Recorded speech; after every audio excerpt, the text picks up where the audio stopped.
Oh, he could have gone home and I'm dead. First aid, you know how we put him out of his misery? Shoot me. Ah! I'm already broken. It's running my mouth. What's the matter with him? I got a forearm fracture. has a forearm, an upper arm, and leg fracture. And we are going to transport him by split. By what? By a... See? Are you comfortable? Yes. With all those braces, you comfortable? I mean... I do them very well. Nope, two.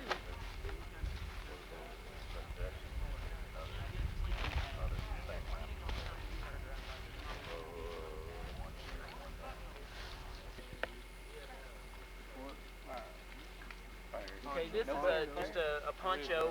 The best kind of poncho you can get is a nylon poncho. Vinyl will do fine, but if you really rough on them, they tear really easily.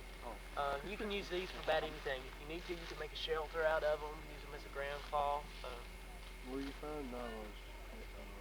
You can get them at Mahoney's, I imagine, in Johnson City. They can order them for you, or at Blue Ridge Mountain Sports in Knoxville. Any camping store pretty much has them. I did backpacking pretty much light as you can, small and stuff. Are they light? Nylon when it's pretty light? Oh, is that lighter than the Compared to a plastic? vinyl, there's not a whole lot of difference. This one's probably just a little. He's part of, nah, Eric! he's involved right now.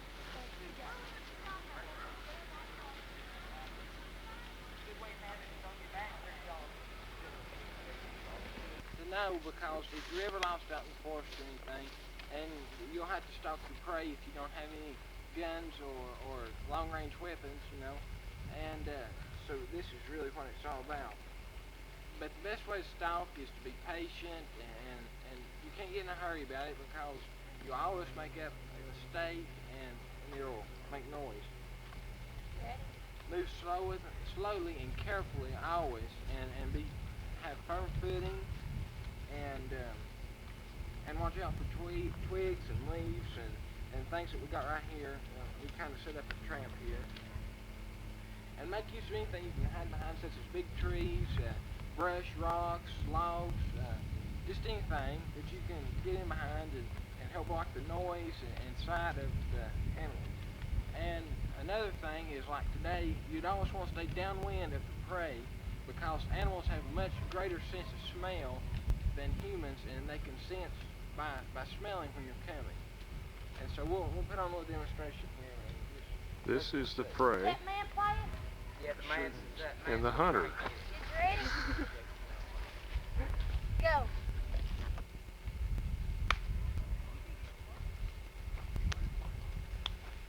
Where you going? Nope, yes.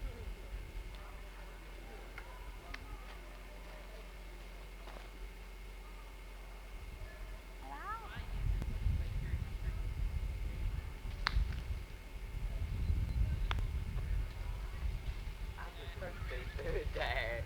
Michael, you can't sit there, can you? No, I can't. I believe you can. Come here and look at it. I can't see this stupid thing.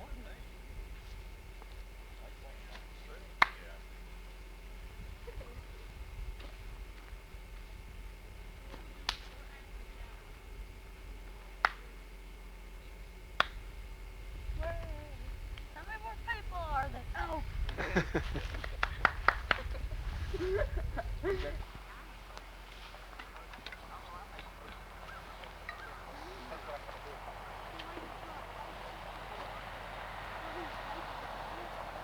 Isn't this woman's work? What? Isn't this woman's work? You ain't got no women. We ran them all off.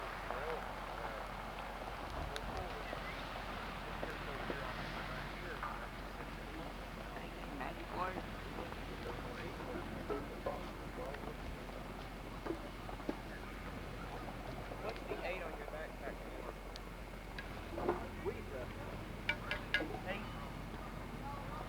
Tennessee volunteer.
come on there. You come out here and try on the you're supposed to be up here. I find my ring, yeah.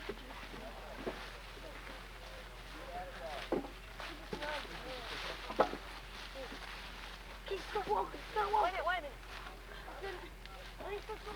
Here we go, here we go. It's alright. No falling right over there. Yeah. Uh-oh.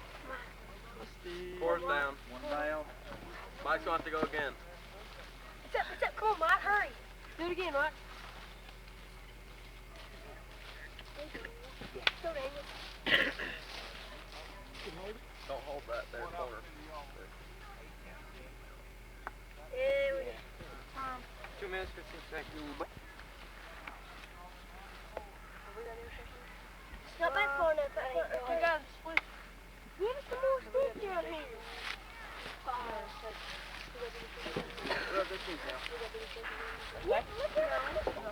Up there on video, Ashley telling the soldiers over there. You call those tents, what do you call them?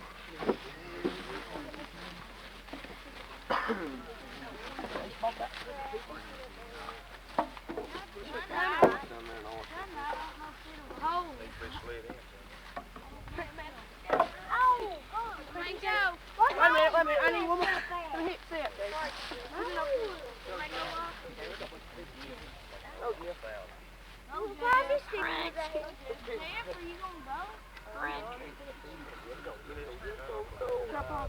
Jump, Jeff!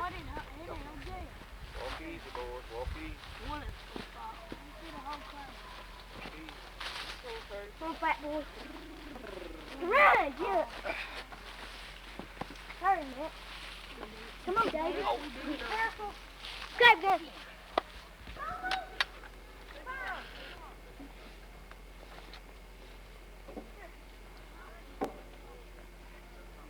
Detail, shoulder, arms. Detail, order, arms. Detail, right shoulder, shift.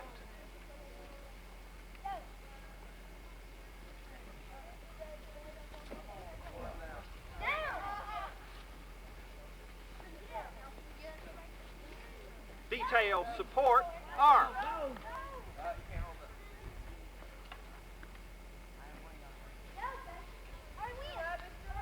Detail, order, arms.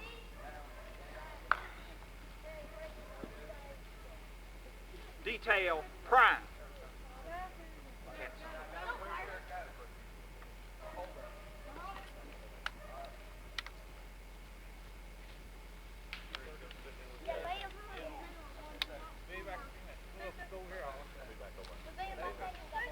Private, we better be sure that there ain't no rebs coming today.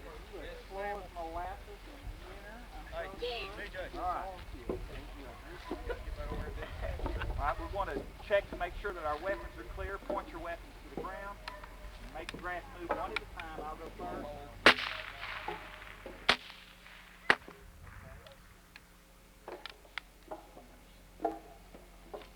Now before we fire, we're going to do inspection. Inspection, arms. 6 minutes. Draw your hand.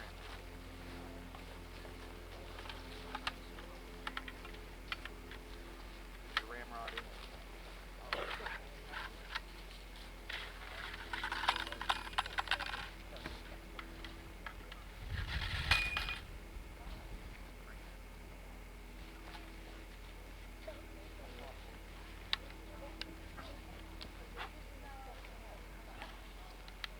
Half-cock looks good. That's a clean weapon, soldier. Good job.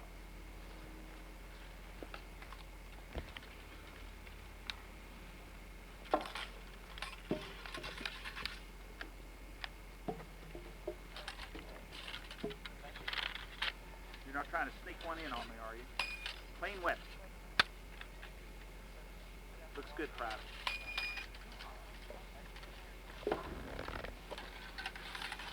Unfix bayonets and order arms.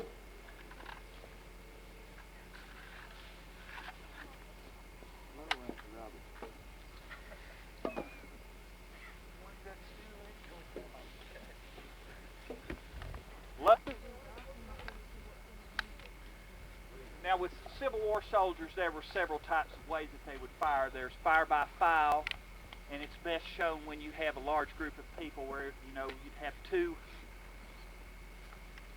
This is a rank, this is a file, and this is a rank, okay? And then when you fire by file, he'll fire, he'll fire, he'll fire, he'll fire on down the line. It's kind of a ripple effect. Then there's fire by battalion and fire by company and all, which there's a strong, solid volley, okay? But because there's just two of us, we're going to try and demonstrate fire by file, which will be very short in this case. Ready?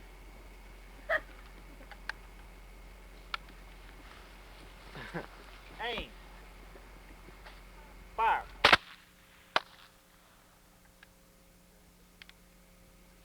Misfire.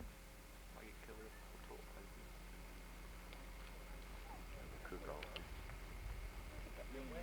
I don't think his would come out.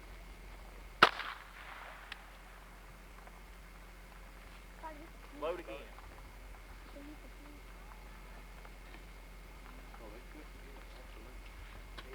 It will pick, make sure that it's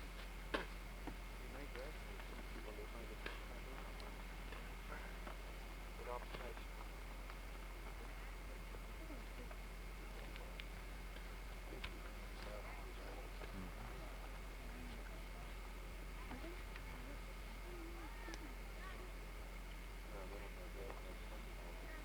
Fire by detail, ready. Aim. Fire. I think the weapon's clear now, Private. Load. That's that cheap powder we got back in Knoxville for. Southern powder. Liberated.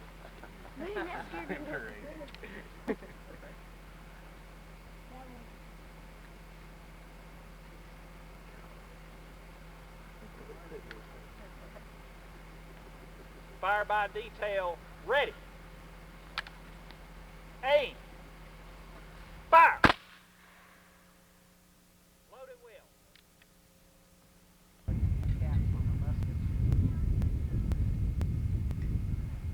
last one is the cartridge box. John, would you describe those two as Bubba Dude and Bubba Dude the second over there? Bubba and Junior. Bubba and Junior. Bubba and Earl. Are we? Poor Mr. Ott. Didn't get any sleep last night. Poor Mr. Ott. Shut up, buddy. Hey, I got it. Hey guys, I think the fastest way to do this is clear it and start over. How long? I know, that's like... Our first look, sit there and look at him. I know. And not... There's nothing to the middle. Along now, Andy. Yeah, they think. How about this, guys? There. We built one in 1 minute and 20 seconds. Yeah. Chuck and Andy with their full jamboree thing, they got it 18 seconds. National. It's 94 cable charge on the Brilliant Fiction Bridge. And they're just beginning. What are you doing? No, Ryan, just... Oh, God, what is that?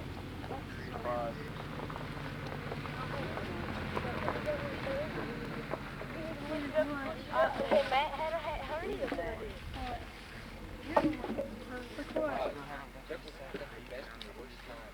So whatever it is, I'm keeping it. Yeah, let's have the best and the worst time.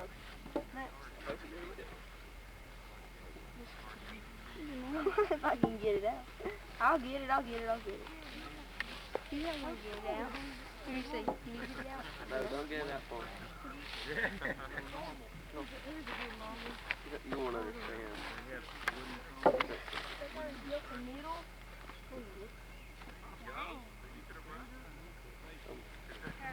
They're getting somewhere.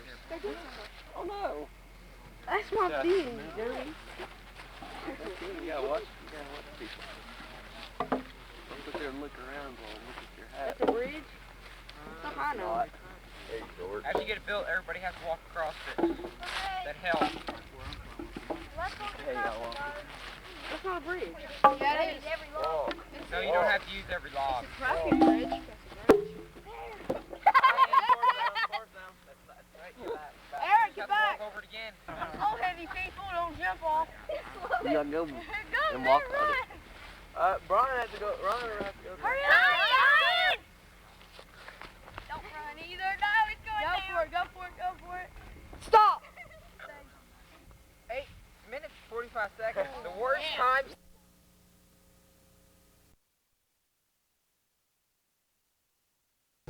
About soldiers, young and brave, in a place called Vietnam. Tonight we have a special broadcast, the story of a battle that you probably never heard of, but it was one of the most important battles of the Vietnam War. Americans fought and died, and many of them sacrificed themselves to save the men around them. This is the story of the men who fought, of their remarkable heroism, and of their journey back to the battlefield that, in a way, they never really left.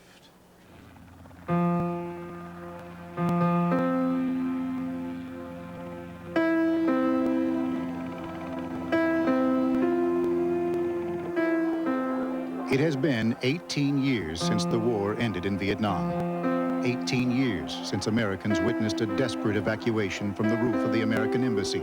The end of the first war the U.S. ever lost.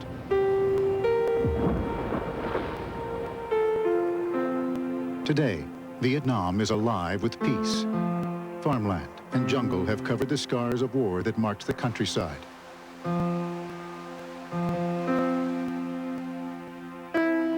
But there are still scars on the lives of America's veterans who fought for their country and returned home to find their sacrifice had become an embarrassment. One of those veterans is retired General Hal Moore, who led one of the most important battles in Vietnam. Moore carried a dream back home with him, a dream he held for almost 3 decades. Ladies and gentlemen, we have now landed at Hanoi Airport. A dream that was finally realized only weeks ago. Back again. What we dreamed about, Joe. The old warrior who first came to Vietnam to seek and destroy now returned with his men on a mission of healing.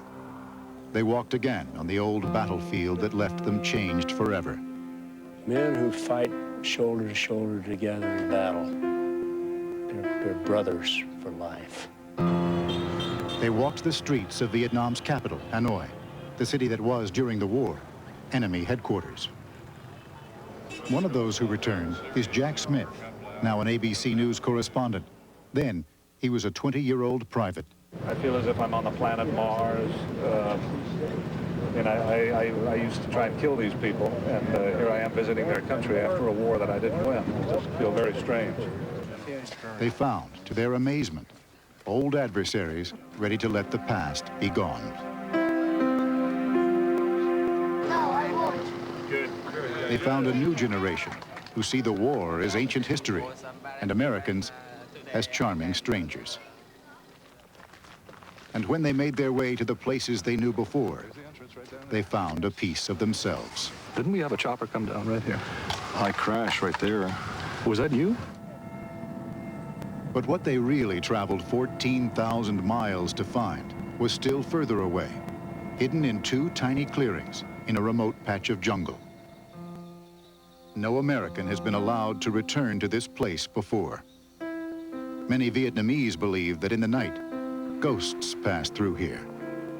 It was on this ground that over 4 days and nights in 1965, the men of the 1st Air Cavalry and North Vietnamese troops fought and died in the first great battle of the Vietnam War.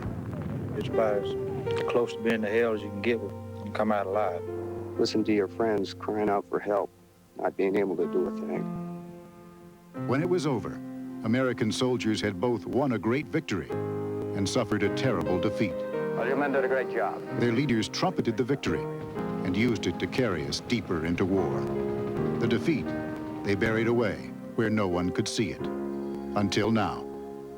This is the story of the Battle of the Yadrang Valley, which changed the course of American history. These guys were men. They were young kids, and they were men. You have no idea what they did. And transformed the hearts and minds of the men who fought there. At the darkest moment of their lives, they stood together,